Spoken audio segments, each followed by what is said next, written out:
Hi, my name is José Segovia-Martín, and I'm going to present the work with title A Unified View of Double Weighting for Marginal Distribution Shift, presented for the Transactions on Machine Learning Research in 2025. So, this work is done in collaboration with Professor Santiago Mazuelas and Professor Angelio. So, let's start. The outline of the presentation is going to be as follows. So, we have that we will divide the presentation in two parts. The first one corresponding to section 3 of the paper, where we are going to talk about single source distribution shift. And on the second part, we are going to talk about multi-source distribution shift, corresponding to the section 4 of the paper.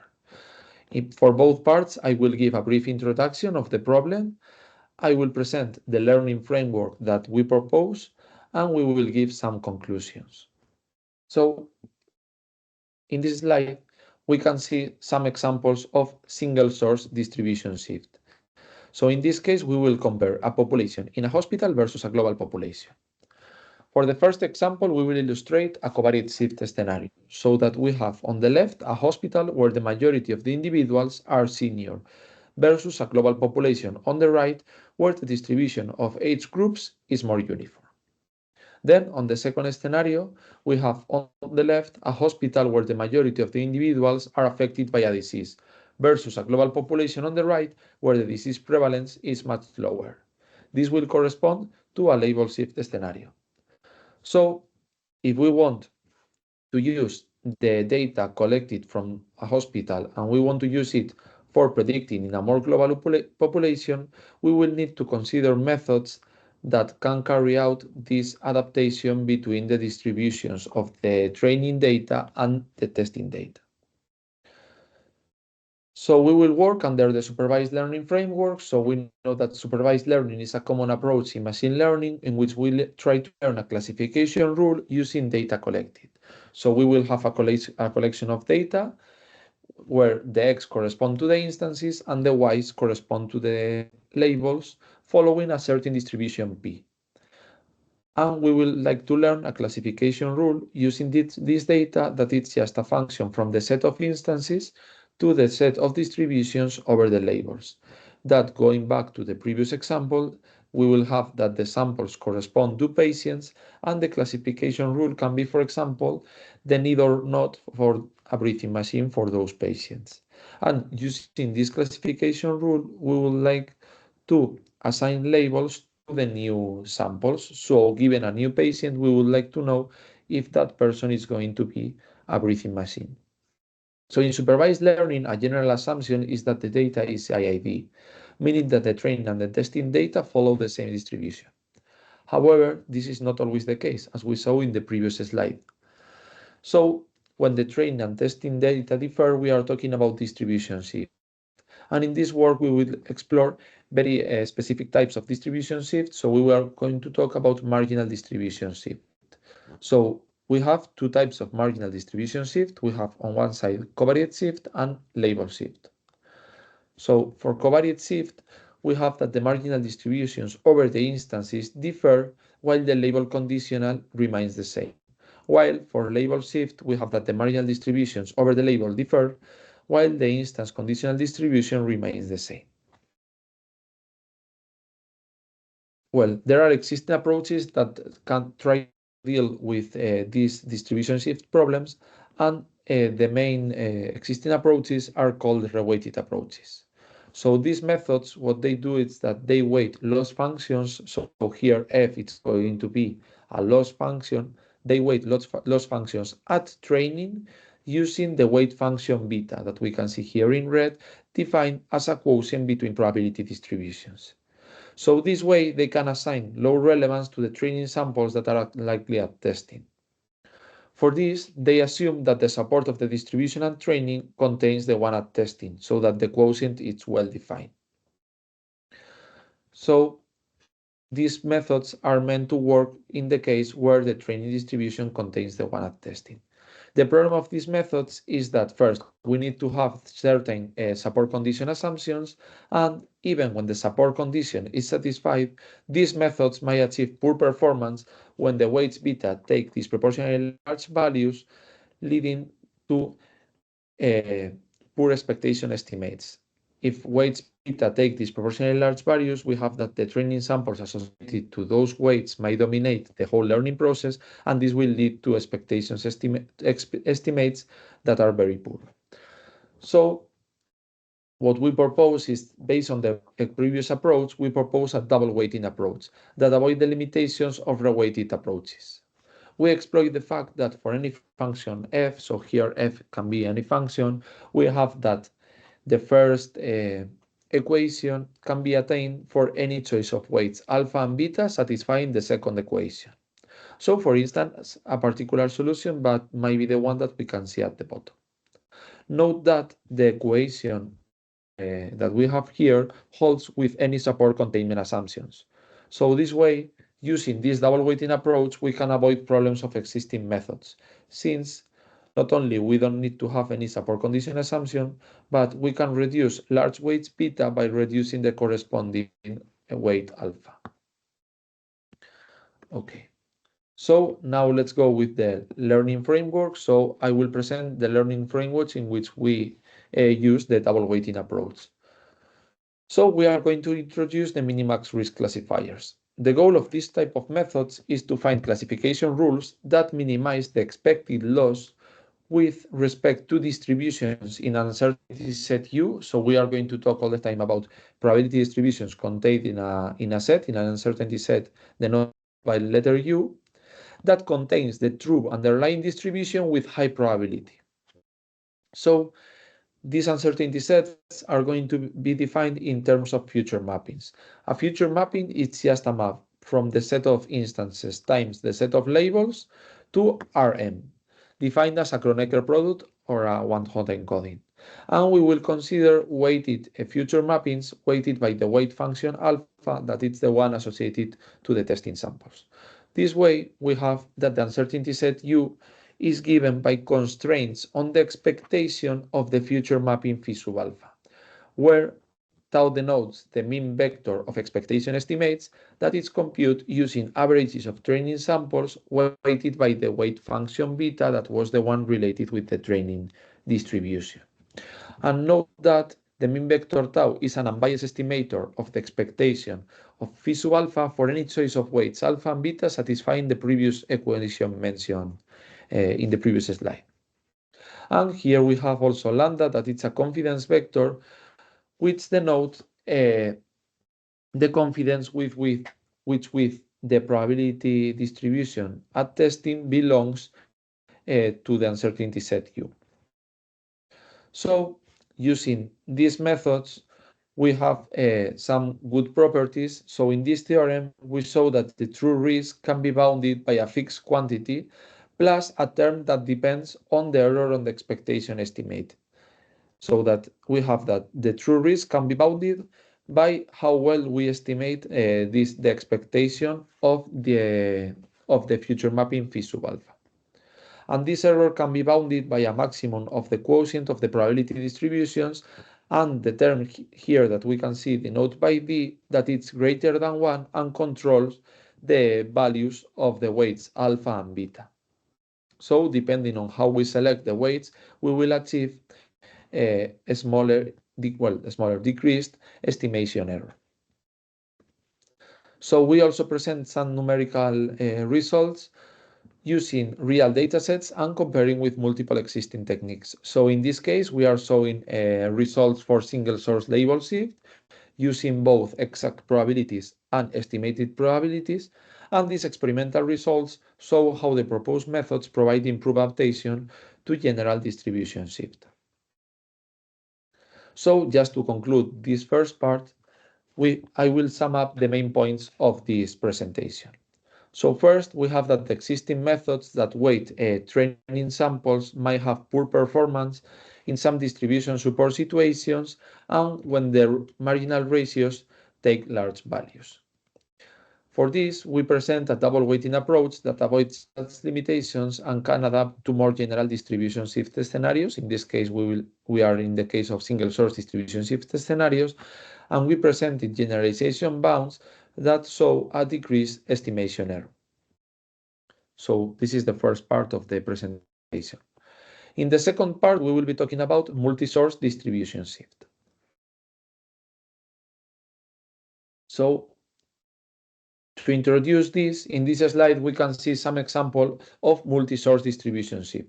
So in this case, since we are talking about multi-source, we will compare a population in two hospitals. So each source is going to be a different hospital versus a global population. So we will illustrate it in two scenarios. The first scenario is going to be a multi-source covariate shift scenario, where we have on the left two hospitals with varying ratios of adult and senior individuals versus a global population on the right, where the distribution of age groups is more uniform. So here we have Hospital 1, where the majority of the patients are adult, and Hospital 2, where the majority of the patients are senior, versus the global population where the ages are uniform. And for the second scenario, we have on the left two hospitals with varying ratios of patients affected by a disease versus a global population on the right, where the disease prevalence is much more uniform. So in this case, we have Hospital 1 with low disease prevalence and Hospital 2 with way higher disease prevalence versus, as I mentioned before, the global population with uniform disease prevalence. This corresponds to a multi-source label shift scenario. So in this multi-source case, we will have a set of sources. We will consider that we have S sources, each of them following a probability distribution P of S. So associated to each source, we will have a certain number of training samples, and we want, using the samples of all the sources, to learn a classification rule in order to predict the testing samples. So in this case, going back to the previous example, each source will correspond to a different hospital, and we would like to learn the classification rule that might mean the need or not of a breathing machine. So we will be talking about multi-source distribution shift when the distributions between the different sources and also with respect to the testing data differ. And we will consider two specific cases of multi-source distribution shift. First, we will consider multi-source covariate shift, and then we will consider multi-source label shift.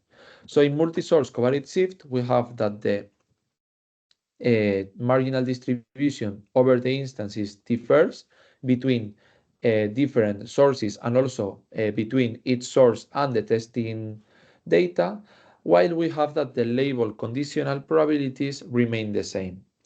And in multi-source label shift, we have that the marginal distribution over the labels differs between each of the sources and also with respect to the testing data, while the instance conditional probability remains the same.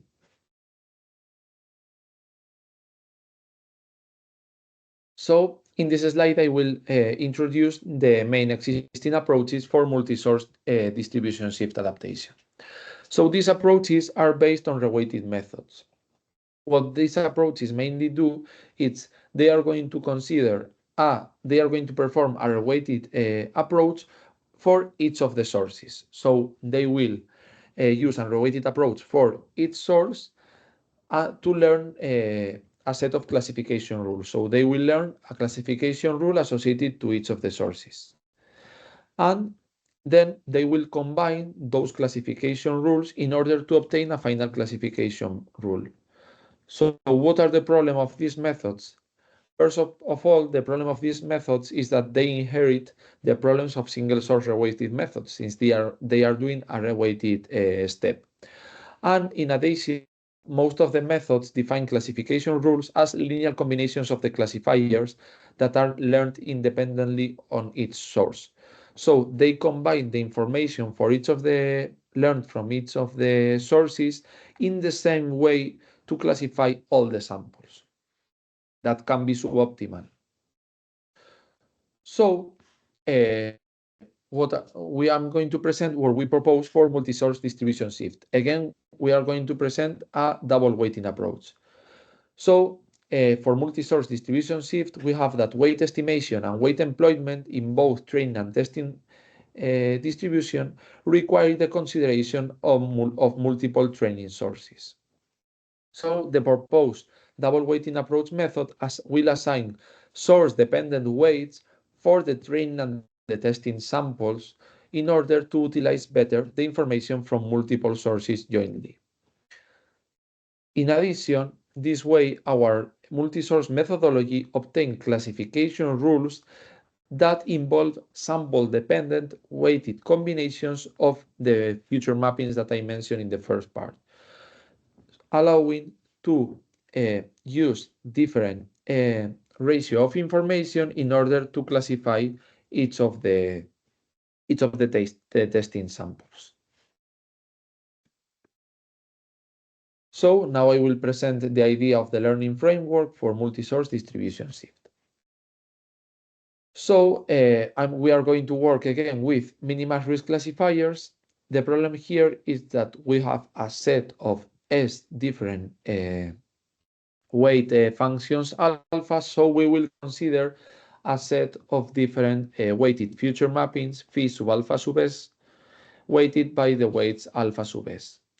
This way, the new uncertainty set is going to be defined in terms of S constraints of the expectation of the weighted future mapping phi sub alpha sub s, where we are going to have a mean vector estimate associated to each of the weighted future mapping tau s that is estimated using averages of training samples weighted by the corresponding weight beta sub s. And here again, notice that the mean vector tau is an unbiased estimator of the expectation of phi sub alpha sub s for any choice of weights alpha s, beta s, satisfying the equation of the double weighting approach. And now we will also have a set of confident vectors alpha s. So using this uncertainty set, we are going to obtain classification rules that, well, in this case, I will present the deterministic classification rules defined in terms, as I mentioned before, of weighted combinations of the future mappings. So we can see here how the classification rules are defined in terms of combinations of the future mapping weighted by the weight function alpha s that depend on all the training sources.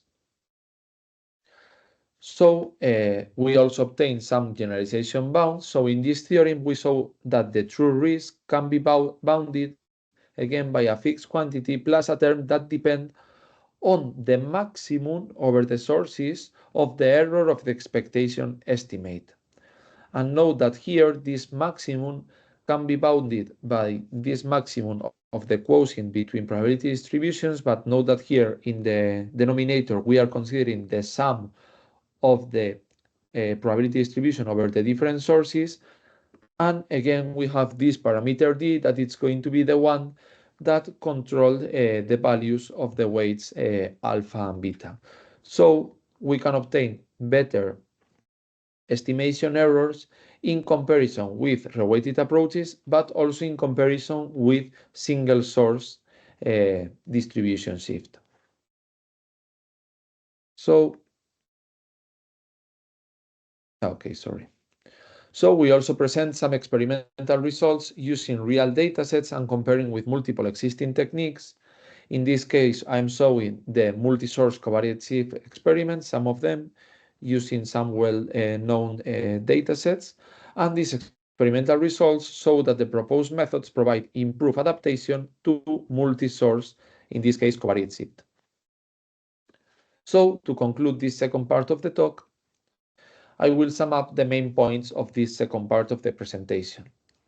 So we have that existing methods for multi-source distribution shift inherit the problems of the reweighted methods. They do not exploit complementary information between the different sources and equally combine sources for all the instances. So we propose a learning methodology for multi-source distribution shift adaptation that assigns source-dependent weights for training and testing samples, leading to techniques that fully leverage information among the different sources. and we present generalization bounds for the proposed methods that show a significant decrease in estimation errors. So this is the end of the presentation. Thank you so much.